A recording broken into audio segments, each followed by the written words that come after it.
Future Jam. Welcome to the Future Jam, a tech news podcast for enthusiasts and casual listeners alike. I'm Mike, and once again, I'm here with my good buddy Alex. Yeah, What's Mike, up? you're coming in loud tonight. Like, I know, well, this is the second take of you doing the intro. The first intro, you were like, welcome. You're like, loud. Well, I mean, we took a week off due to Labor Day, so I had a whole week to recharge and get amped up for this episode. Well, you kept sending me pictures of you just sitting by your microphone, holding up your hand to your watch, like, when are we going to record again? Well, yeah, I actually have a huge, roll of those pictures ready to send out for any occasion. You just changed it. You took them all in one day and just changed your shirt. Yeah, basically.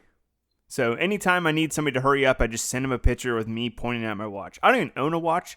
I drew a picture on my wrist, and I'm just pointing at the marker clock on my wrist. Yeah, I'm surprised you don't have a smartwatch. I did. And yeah, it was terrible. Oh, yeah, you did. Right? That was when you were working together, right? That was when smartwatches were kind of early on in their life. I had the Motorola 360 or whatever it's called. I don't know. Yeah, I've never had one, nor do I have any desire to have one. Yeah, I debated it because I feel like it might keep me from looking at my phone, and that's the only thing that would get me to get one because, I could just check the notification on my wrist and not worry about opening my phone and then getting distracted by 80 other things when I open my phone. I kind of want the big wrist thing that flips open like Leela has in Futurama or Buzz Lightyear have. You can type on your arm. I want one of those things. A computer on your wrist. Yeah, and you can has a keyboard.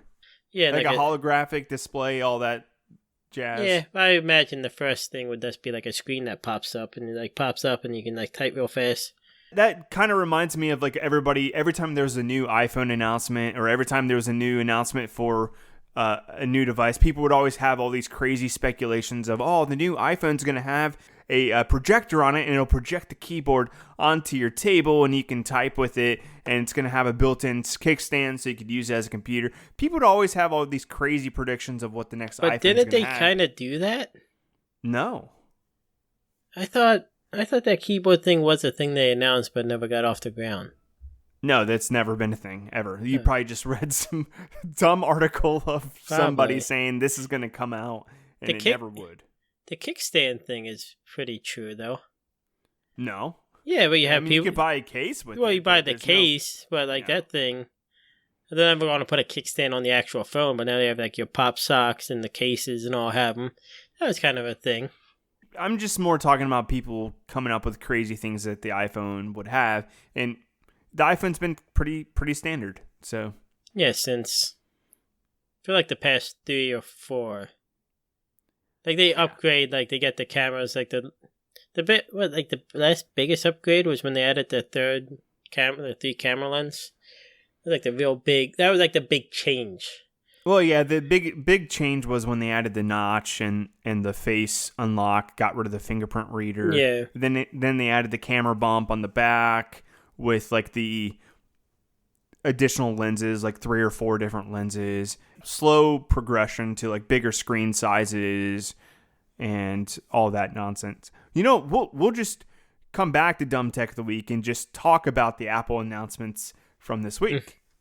Let's just do that because we're already on the topic. Yeah, sure.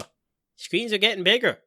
Yeah, the screens are getting bigger. I'm not super excited about this though. I don't think excitement levels are near where they used to be when there was these announcements. Yeah, so what we're talking about, Apple announced all the new products that are coming out next week, pretty much. Yeah. We've talked about this before where I've said I think technology is kind of at where it's at right now. Until the next big advancement happens, you're just going to see these phones get better versions of the ones before it. And you saw that with Google's announcement a couple weeks ago and Samsung's announcements. They're all kind of just better versions of what they already have. And that's where I think the technology's at now. Nothing groundbreaking's happening yet. Yeah, I almost feel like they limit themselves. They don't want to add all these extra features on to this new iPhone. They almost have like a grab bag of features, and they're like, okay, what can we add to this year that will make it feel new and unique? Oh, okay, so this year with the iPhone 13, we're going to include a 120 hertz display, so it's a lot smoother refresh rate, and you can scroll up and down a lot smoother. Everything feels faster. But they've had that for 2 generations with the Samsungs. So, yeah, it makes it more exciting on paper, and people are going to buy it possibly, but who knows? What do you think is like the next big advancement in phones? Well, obviously it's folding phones. Like, that's the only way it's going to go. You think Apple's waiting until they have like a actually good folding phone? And like, yeah, that's Samsung and LG like try to figure out like the expanded, like do like the first couple generations of it, and why they're working on like one that it's kind of perfect. That's like Apple's thing. They release a really good product at first. They're not going to release a flip screen with like a lot of issues. Yeah, they'll wait for Samsung and all the other companies to perfect it. And obviously, Apple buys all their parts from Samsung for screens anyways, so Samsung's going to have to perfect it anyways, and then Apple will buy that tech and put it in their phones. That's what happens. And that's when I think that would take off, the flip screens and all. I think once Apple has that, you'll see a lot more, I think, celebrities with it, and then I think that would grow the popularity of those phones. Yeah, because the Samsung flips, I've been seeing them advertised nonstop, like on the during the football games this Smooth past like Sunday. butter. BTS or whatever that band is called. I never even heard of them until they had a meal at McDonald's. So Sure. that's how old we are. You've never heard of them. I'm hip and cool. You are. You're pretty cool. Yeah. So there's not much going on with the iPhone 13. They announced a new video feature where it can, portrait mode where you can blur the background. Yeah. Yeah. So they have better portrait video. I was saying it's this better version of the older phones. Like, I don't think if you have a 12, you need to rush out and buy the 13, but knowing Apple's fans, that's what they will do. The hardcore fans. Yeah, also, the big thing is they cut out the S, so they're not doing a 12 and then a 12S, so this is the 13, it's not the 12S. Don't they have like 4 different versions of it, though? Yeah, there's a mini, there's a bunch of different versions. Different price range. They're trying to hit every price range. So they start small screen, and the most expensive one's going to be a super large screen.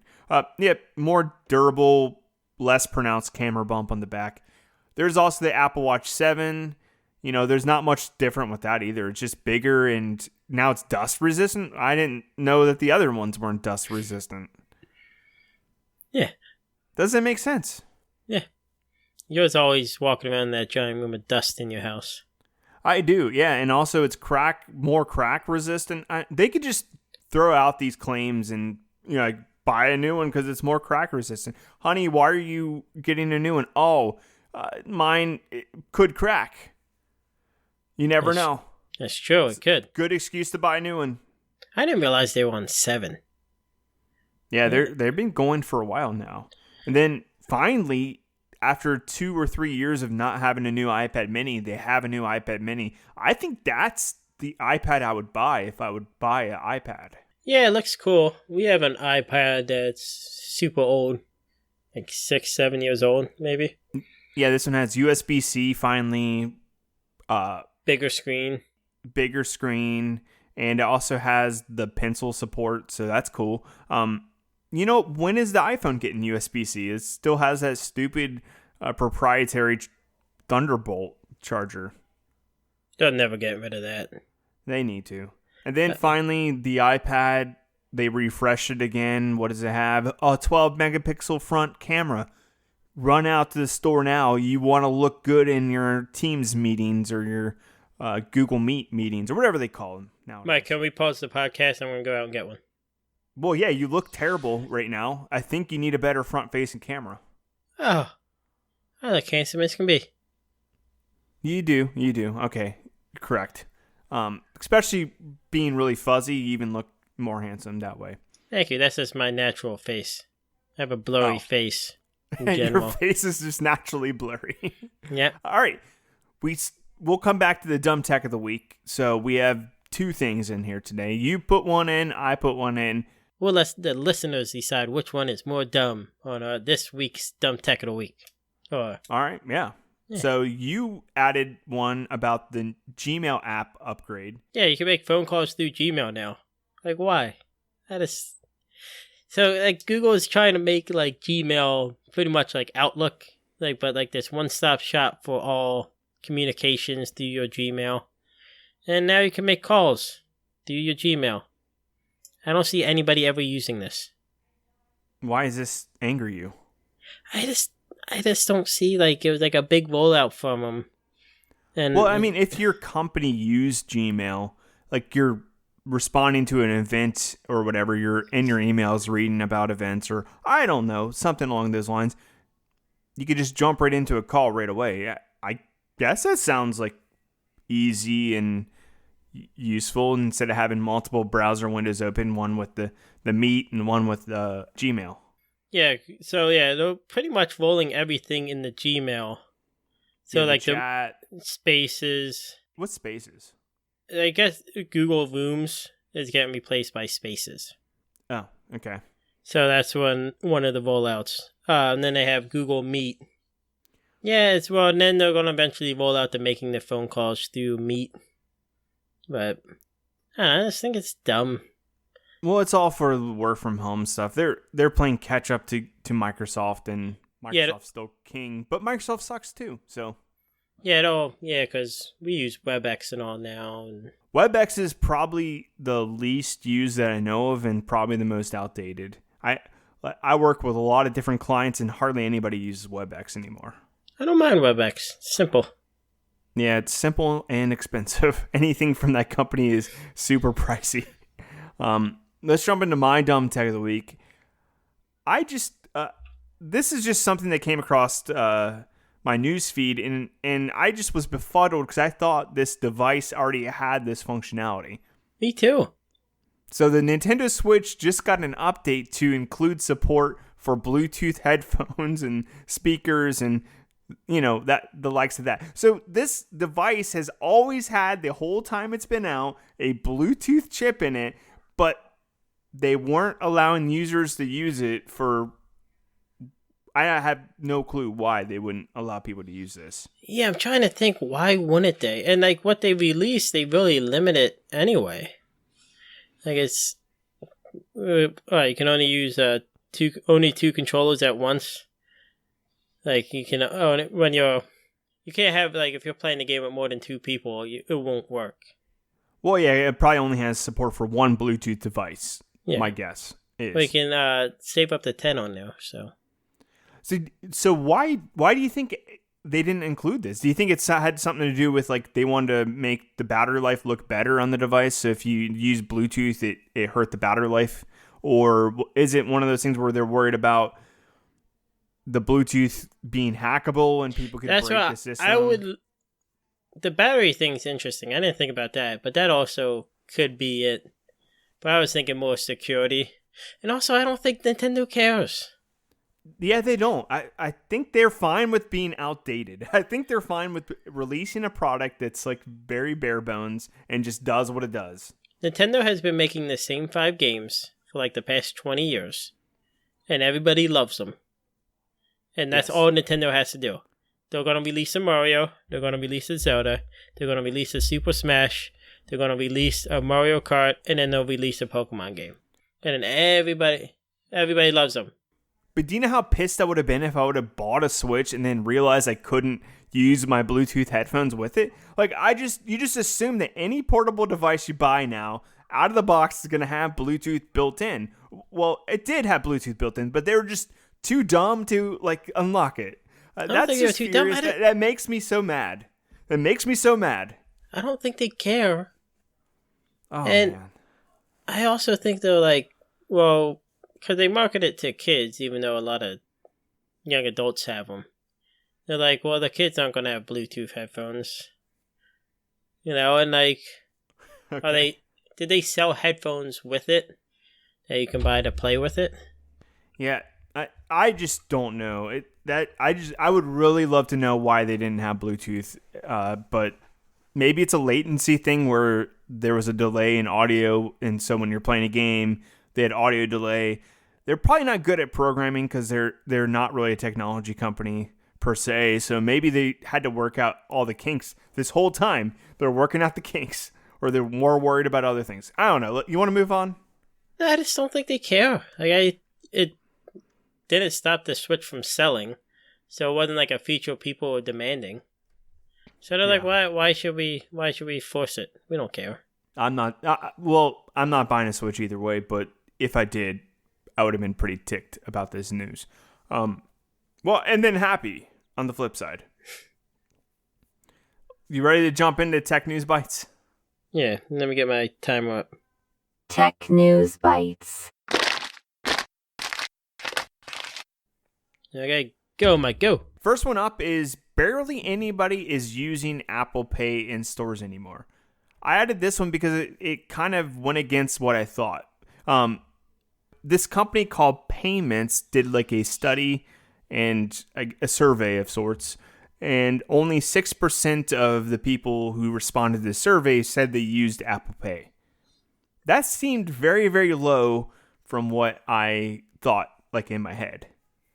Well, they said since it started, since 2014, 5% of people were using Apple Pay. So only 1% gain in market share? Then, that's so small. Yeah, it's also like you can't really take it like a surveys. Like, I don't think you can like 100% trust a survey, but yeah, also, but it's still but it's like also odd, like because every place is going cashless now, and you think it was because it's the rise in people using mobile pay, and I don't know if there really is a rise in people using mobile pay. No, from what this article's saying, there doesn't seem to be much of a rise of, well, in comparison to the amount of kiosks that allow it. So I guess they said within the last 4 years, kiosks that allowed it have gone from 19.4% in 2015 to 51.1% in 2019. So that's a huge jump in kiosks that allow it, but not a crazy huge jump in people using it still. Yeah, what's the crazy thing is like Apple has such low numbers, but they have a large market share of people using mobile pay. They have 45.4. Yeah, so they're bigger than Google and Samsung and all. So it's odd that like everybody's saying like mobile pay is the future, but a lot of people aren't there yet.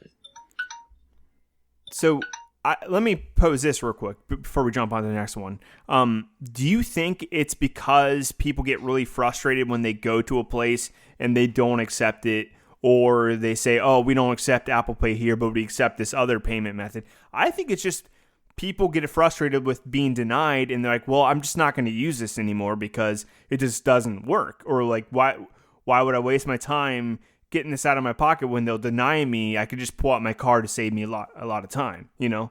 Like, I think it comes down to people just get frustrated that it just doesn't work, and they just stick with the tried and true method where it works everywhere all the time. I honestly think it's most people don't realize they can use it. Or do you think they're afraid? Yeah, or there's still, I know so many people that are older people that still just want to use cash. Yeah. And like, oh, you should just always have cash on you. And it took them a while to get used to using a card. And now we're moving from a card to just using your phone. And I think there's a lot of people that just don't do it. Like, I never think about using Google or Samsung Pay. I use it all the time, and I've been trying to get my wife to use it because if she forgets her wallet behind, she could still use her phone, but she still hasn't even activated the app yet. So, all right, let's jump on to the next one. Hands-on with Facebook's and Ray-Ban's first pair of smart glasses. This is a recent article. I guess this is a weird combination of two companies, I think. I guess Facebook didn't want to use their own branding because I don't think Facebook's that popular as a to put on the side of a pair of glasses. Like, people want something cool on the side of the glasses. Ray-Bans are cool. Facebook on the side of your glasses, not cool. There you have it, people. The Future Jam. We believe Ray-Ban's cool. Facebook uncool. Well, Ray-Bans have been cool for like forever. Like it seems like almost every generation buys Ray-Bans. Well, they're like a household Timeless. name in sunglasses and glasses. Yeah. So, Overpriced glasses. yeah. Yeah, so they have pretty much that's a camera in your glasses where you can record video or take pictures, and then downloads it to a app called Facebook View. And yeah, you can just take pictures or record stuff with your glasses. It seems You like all make it sound so exciting, Alex. You make this product sound so amazing. There's all it is. Like that's like you ever see those like spy movies where they're taking pictures with their glasses and they hit the side of them. Like that's exactly what it seems. But you don't have to use your hands. You can say, "Hey, Facebook, start recording," and it was record. I almost cursed right there, but I said, "Who actually wants to say, hey, Facebook, take a picture?" I would never want to utter those words in public. They should have made it like glasses on, glasses record. That's what I would have that'd be cool. No, Mark Zuckerberg just wants people saying Facebook. He loves people talking about Facebook. Well, it's the same with like the "Hey Google," or like those like wake up codes and all. Oh, sorry, folks, for triggering all your stuff. But yeah, I apologize I for hate having saying the company name as well. I wish you could just give it whatever name you wanted, honestly. But yeah, these glasses will sell maybe. I don't know if people will buy Yeah, they them, came out on the 16th, so the day we started recording. They start at $300. There's 20 different styles, colors, sizes that you can get all together. So, next topic. All right, next one up is Amazon's palm reading tech is headed to sports stadiums and music venues. We didn't cover this article before. We skipped it over, but there was also news that they added this to like their Whole Foods stores as well. Yeah, it's called Amazon One. And what it is like a little kiosk, and like you register your hand, and like you can link credit cards and stuff to it, but you register your hand at first. And you can do both with just one. And then when you go back in the future, you just put your hand on over the scanner. And then it would charge you what you were supposed to pay. And then you can also like now link tickets to it. So when you go to an event. That's actually kind of smart. They're licensing out their like tech to third-party companies. This company's called AXS. They're testing it out in the Red Rock Amphitheater. I've seen a concert there. Yeah. Awesome. Great place to go. Ooh, who'd you see? I saw Group Love. Oh, nice. Yeah, it was a lot of fun. So, and Head in the Heart. But yeah, it's cool tech. I don't know if people really want to give their palms to Amazon. I'm not too worried about this type of stuff, but yeah, I could see people being pretty reticent about giving their palm away. Yeah, it's odd. Because I was kind of hesitant. Like, I don't want something reading my palm. Because I have sweaty palms. I don't know if that would affect it. I don't think you're actually putting your palm into like something. It's just hovering over. You're not like. I know, but then my sweaty palms would just be dripping down on the scanner and get all messed up and all. All right, yeah, that sounds gross. I don't want to use this now. No, thank you. That's interesting. Like if this will like catch on, as a former ticket taker, technology is terrible when people first start using it. So don't want to be one of those people working at Redbox to set this up. They said it takes like 2 seconds to set up, well, like a minute to set up, and then you can use it right away. But yeah, you can use that Whole Foods and all now, which I never go to. So it might make the line go by quicker because people aren't fumbling to find their tickets or fumbling to find their phone to scan or whatever. So where do I put my hand? Where do I put my hands?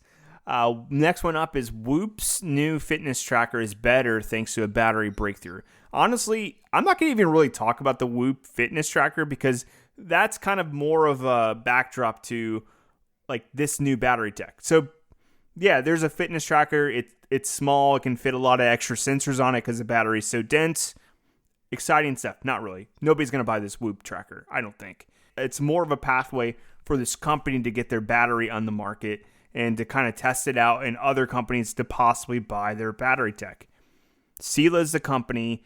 The battery anode is made of silicone instead of graphite. It's 20% denser. So that means smaller batteries with the same amount of power. You can pack more tech in or get a bigger battery and have more energy. Yeah, they figured out a way to use like silicon powder. I don't really understand. They really didn't say like what the process is, but this is like what a lot of different companies are working on, and like they started doing this in like 2011, and are finally getting some traction, and were able to figure it out. I love how they hit the market with some company that nobody's ever heard of, but people are excited about the battery that's in this product, but I don't think anybody's excited about the product. I'm excited for the product. Have you ever heard a product get announced and people are talking about what's in the product and not caring about the product itself? It's like, oh, guess what? This new PlayStation 6 is coming out, and then the whole article is just about this new drive, and nobody even talks about the PlayStation 6 at all, really. When they announced like the Impossible Whopper, everybody's like, "What's in the Impossible Burger?" So, yeah, take trash, that, Mike. Garbage. I hear it's really good. Everybody says it's really good. That's what your brother said. That's what Pat told me. No, not even from him. I heard it from other people that the Impossible Whopper is really good. No, those people are just stands. My brother did not like the Impossible Whopper because if you're vegan, they just like heat it up in a microwave because they don't have the cheese on it, so it's not as good. All right, next one up is iRobot's latest Roomba can detect pet poop, and if it fails, you'll get a new one. This is a $849 Roomba J7 Plus. Yeah, it's supposed to be like the most not the most powerful, but like it has the best camera and sensors on it. And they said it can be able to sense the pile of clothes or cords or even poop. And within the first year, if your Roomba sucks up poop and spreads it all over your house, they will give you a new one. What I want to know is, why would you want a new one if it did that? Like, okay, sure, I trust you to spread poop around my house again. Do it again, please. I want you to continue to spread poop around my house. Do you have a Roomba? No. I thought you did. I debated it because I'm lazy at doing household chores like that. I don't like doing those types of chores. But no, I don't have one. I just do the old-fashioned vacuum. Nice. Yeah, it'd be interesting with people with pets because I've heard that it's been terrible. But also on top of that, like, I think if your dog's constantly pooping in your house, you have a bigger problem than your vacuum cleaner. I think you need to train your dog or take care of your animal. Like, I have a dog, and I not yet has my dog pooped in the house since he was a little puppy. So knock wood, Mike. Knock on wood. Tomorrow it could happen. It could happen any second, at any moment. But no, yeah, I think people just need to train their pets or take care of their pets better. Yeah, that's what I think. Roomba, keep doing your thing, but I'm not going to get another one if it smears poop around my house. I'll tell you that. I feel like this is just more of like a promotional thing for Roomba. Did you see the actual acronym they gave it? Yeah. It's called the Pet Owner Official Promise, or POOP. Yeah, so I think that's like marketing. I wouldn't be surprised to see a commercial or two in the next couple weeks. So, all right, next one up is, I don't think we even need the full time for this one. LG claims its real folding window beats folding glass and will ship in 2023. So, I think LG is just grasping at straws at this point because they exited the phone market and they needed any sort of, relevancy in this market. But they have a new plastic cover material that's as hard as glass, supposedly, and it's coated with some sort of plastic film over top of plastic. Yeah, it's not interesting. I don't know why I put it on here. LG hasn't really said what it is, but if it's as good as they say it's going to be, then it'll be the future of folding and retractable phones. Yeah, they said it can bend bend outwards or inwards or have less of a crease. They say it's a lot better. I guess as hard as glass. Plastic's known to be like durable, but not as hard as glass, so it scratches very easily. So that's a downside to plastic screens. So if it can be as hard as glass, but yet as durable as plastic, that would be a fantastic marriage. But I think it's just LG trying to recoup. Because remember, LG had some folding phones they were going to come out with. They announced them at the beginning of the year, and 2 months later, we're getting out of the phone business. I think this is their way of recouping some of that money. We have this tech that we were probably going to use in our phones, and we're going to put it out there. Other companies can buy it and use it. Maybe Apple. Yeah, because I know Samsung's working on their own type of thing, and they're supposedly close. So, yeah, we'll I see. think every year we're going to get pretty decent advancements in the folding phones because it seems like the Samsungs have been getting pretty good each year, like pretty much good increases in quality and durability and stuff. All right, you ready to jump into the topic of the show? Yeah, I guess this could be like a discussion topic. We could also call it RIP, not tech, but RIP segment. Because we are getting rid of something, Mike. What are we Well, getting rid of? Not we aren't getting rid of it. The great state of Mississippi is doing away with driver's tests. Is it because they're too poor to do it, or? Well, supposedly, since like the pandemic, I don't know if you heard there was a pandemic that No, was tell me going on. more. That is still going on. But yeah, it happened. It hit the United States last year or something. So they did away with driver's tests for like social distancing and all. The one time Mississippi believes in social distancing is when it comes to driving tests. Saving money. Yeah, it pretty much is a saving money. But they decided that they're going to do away with driver's tests, and a person just needs a learner's permit for a year, and they would need somebody to vouch that they have 50 hours of driving experience. And then they just get their license. To me, this seems like a terrible idea.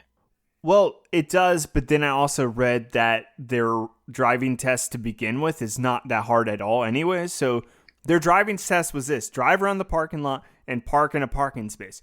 That is probably the easiest driver's test I've ever seen anyway. So it's a waste of time, so that's probably why they got rid of it. And they said they're not bringing it back.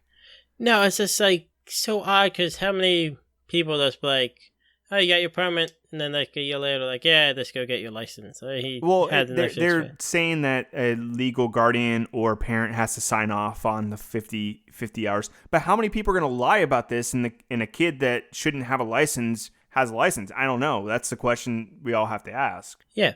Also, side note, for the fourth straight year in a row, Mississippi had the worst drivers in the United States. 4 years in a row. It makes sense. Yeah. Yeah. This is all adding up. They had the lowest number of people insured. They had the second highest fatality rate, and the fifth most speeding tickets. Yeah. Basically, what you're telling me is don't drive through Mississippi, don't visit Mississippi, just don't go anywhere near Mississippi.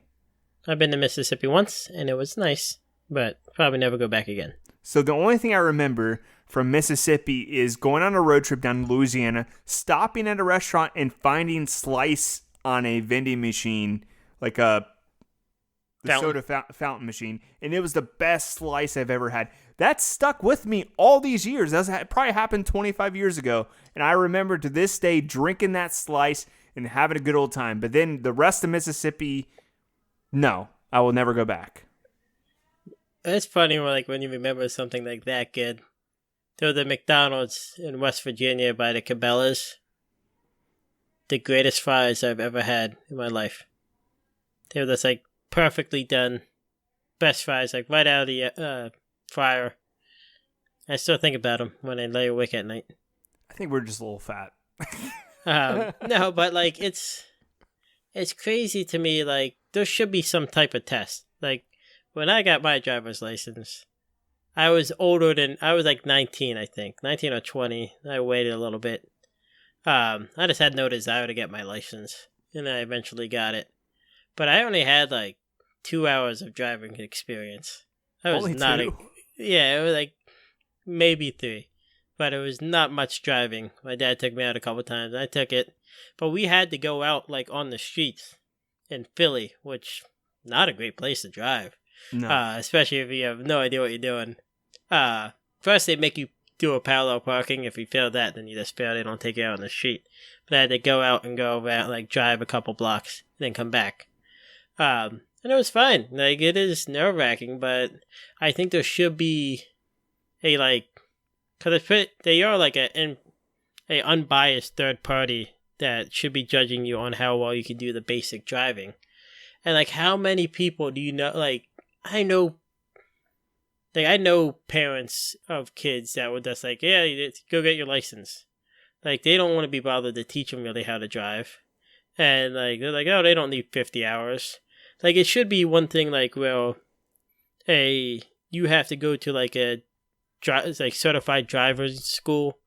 Mm-hmm. Like they can do that. Like that would be an easy way for the state to save money, where you just have these schools, and the person has to either go to the school, pass the school, and doesn't really have to take a driving test, but the teacher will certify them that they know how to drive. Or if they're going to have their parents teach them, then they have to take a driving test.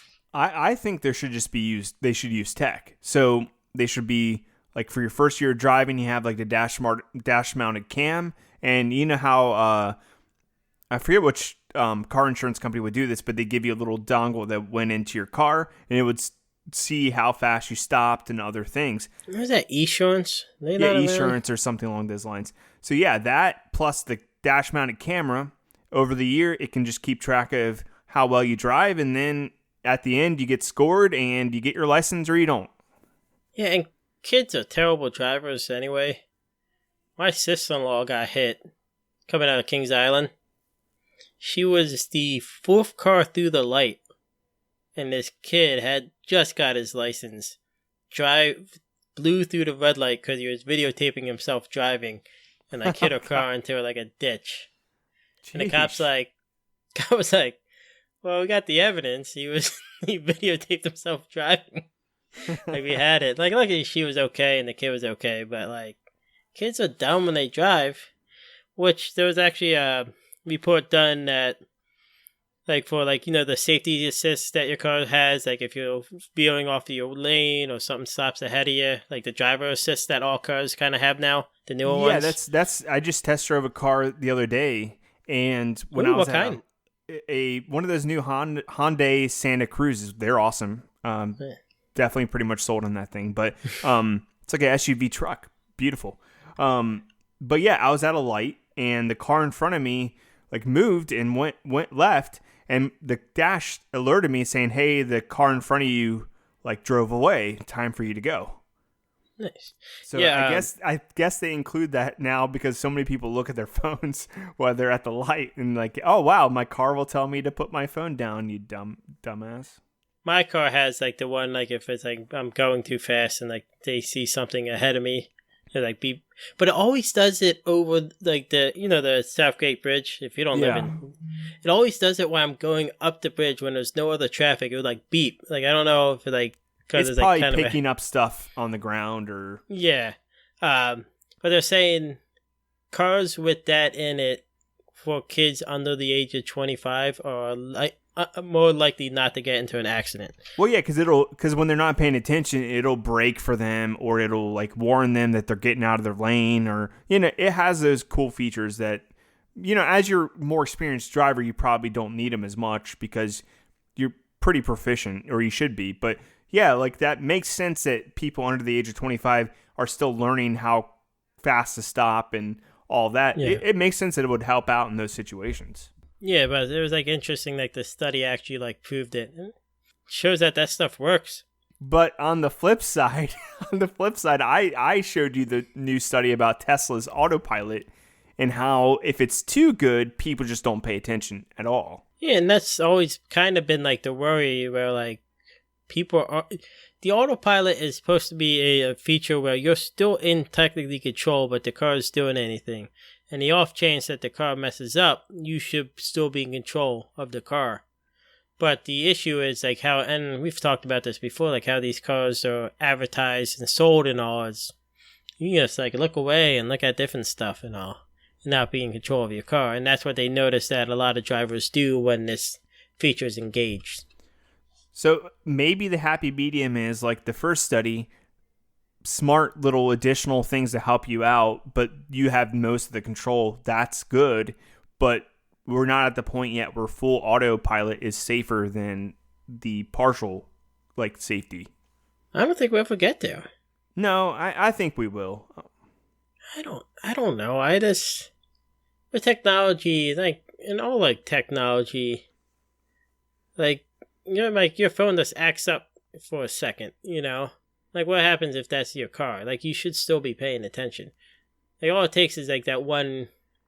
Like, hiccup instant. or... Yeah. Like, well, yeah, on an airplane, there's so much redundancy. Like, oh, if this electrical system goes out, there's a hydraulic system.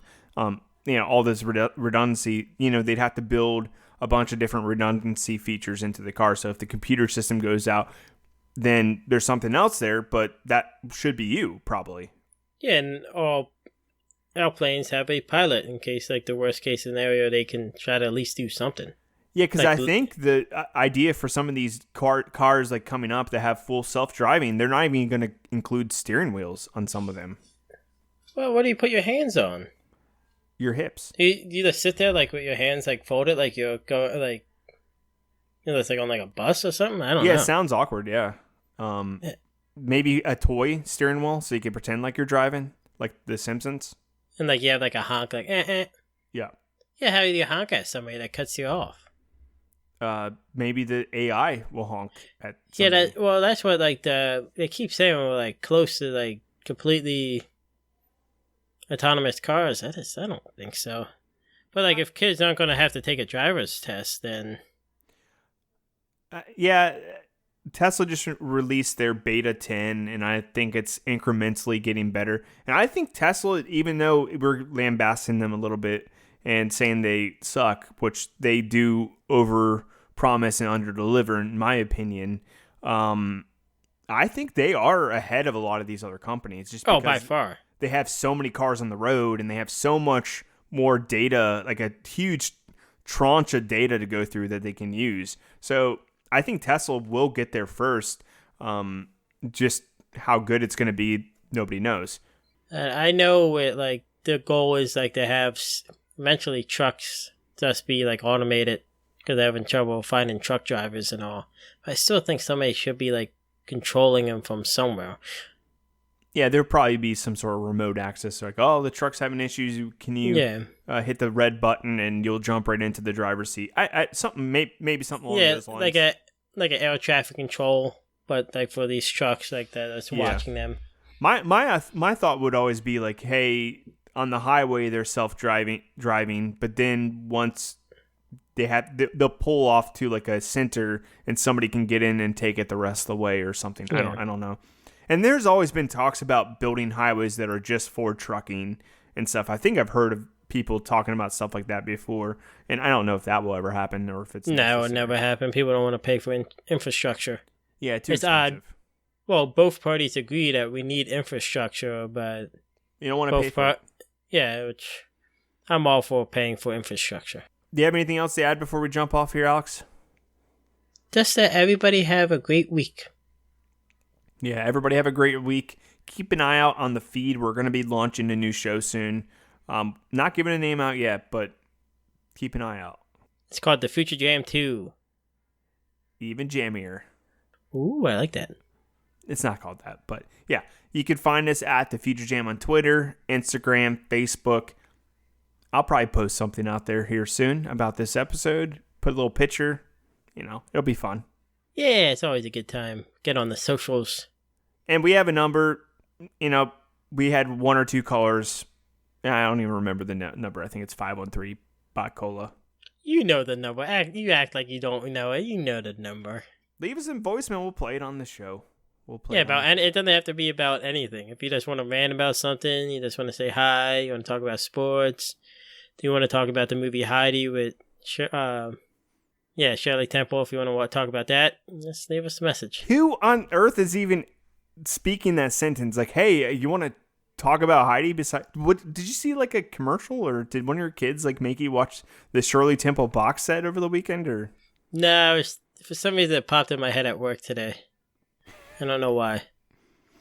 You live a strange life, Alex. But I have a boring job.